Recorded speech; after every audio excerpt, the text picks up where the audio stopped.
Next, we'll set up Prisma ORM and create our database. ORM stands for Object Relational Mapper, and it lets us work with our database using TypeScript instead of writing SQL queries directly. I'll head over to the Prisma documentation. We'll be following the SQLite Quickstart guide. Prisma has similar guides for other databases as well. For this tutorial, we'll use SQLite because it's the simplest to set up. The code we'll write with Prisma is very similar regardless of which database you choose. I'll scroll down to the installation section, switch to the npm tab here, and copy the first command. This installs Prisma and the types. Let's run that.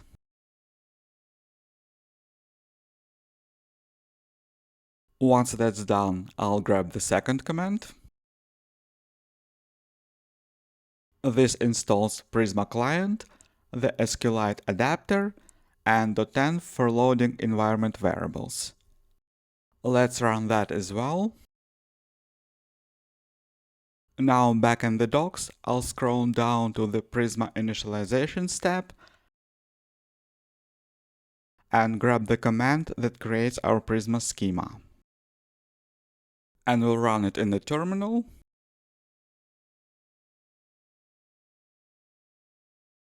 This generates a few files for us. Let's start with the Prisma directory. Inside it, we have a schema.prisma file.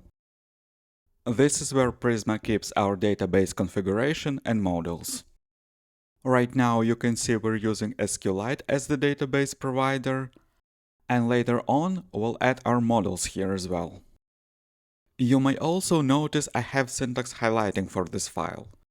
That's coming from the official Prisma VS Code extension. If I go to the Extensions tab in VS Code and search for Prisma, you can see it right here. The command also generated a .env file. This is where we'll keep our environment variables. Right now, it contains our database connection string.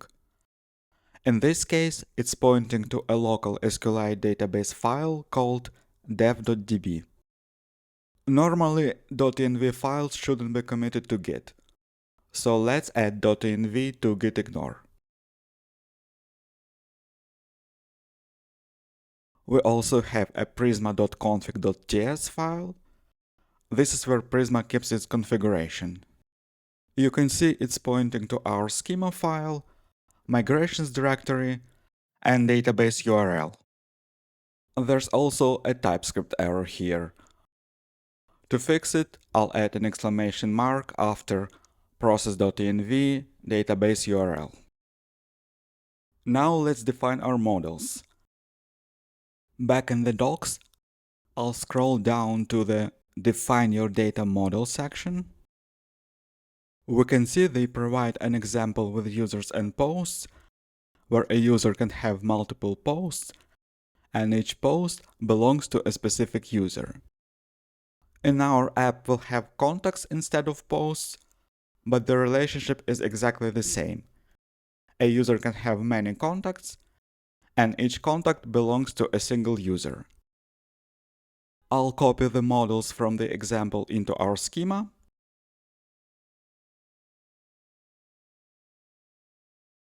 I just want to keep them as a reference, so I'll comment them out. Now I'll copy the user model, paste it below, and uncomment it. Our version is gonna be slightly different. We want the name field to be required and not optional, so I'll remove the question mark. Our version will also have a password field, so I'll just duplicate the name field and rename it to password. And instead of posts, we'll use contacts. The type will be an array of contact, which we'll define next. Right below the user model, I'll add a new model called contact. I'll copy the ID and name fields from the user model to get started.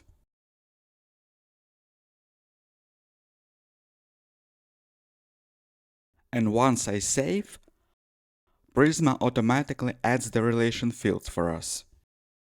The user model has a contacts field, and the contact model now has a user ID field that stores the ID of the user it belongs to, along with the user field that defines the relationship. Now let's add the remaining fields.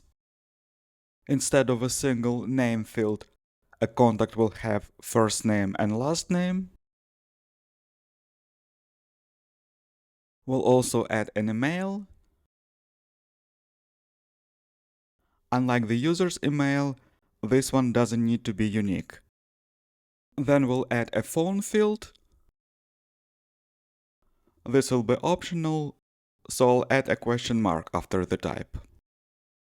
And finally, we'll add an optional address field. At this point, our models are defined. Next, we'll create and apply our first migration. I'll copy the migration command from the docs and run it. npx prisma migrate dev --name init. Once it's done, you can see that Prisma created our SQLite database file, dev.db. It also created a migrations directory inside the Prisma folder. Inside it, there's another directory with a timestamp and the migration name. And if we open it up, we can see the SQL for our first migration. This migration creates our database tables. Since we're using SQLite, there are quite a few VS Code extensions that let us inspect the database.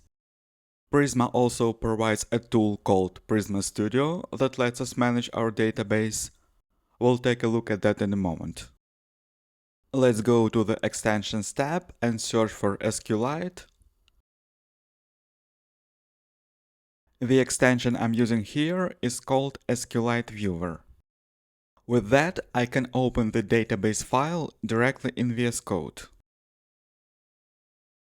And we can see that both the user and contact tables were created. If I open the user table, you can see all of the fields we defined in our model. And the same goes for the contact table. Okay, let's close that up. Next, we'll go back to the docs and grab the command to generate the Prisma client. There it is. I'll run that in the terminal. Once it finishes, you can see that a generated directory was created. This contains the generated Prisma client that we'll use to interact with our database. Now let's create a Prisma client instance. I'll head back to the docs. They already provide an example we can use, so I'm just gonna copy this code snippet. Back in VS Code, inside the src directory, I'll create a new folder called lib. Inside it, I'll create a new file called prisma.ts. This is where we'll create and export our Prisma client instance. I'll paste the code from the docs. We just need to update the import path to the generated Prisma client, since this file lives inside the src directory. And that's pretty much it for the Prisma setup. Let's take a look at our database using Prisma Studio. I'll open up the terminal again and clear this up. Then I'll run npx Prisma Studio. This opens Prisma Studio in the browser. And you can see the same user and contact tables we saw earlier in SQLite Viewer. We'll be using Prisma Studio throughout the rest of the project whenever we need to inspect or manage our data. Let's go back to VS Code. One more thing I want to do is open up .gitignore, and right below .env, let's add dev.db. Since this is our local SQLite database, it's not something we want to commit to Git. And there we go! Our setup is complete, and we're ready to start building our API.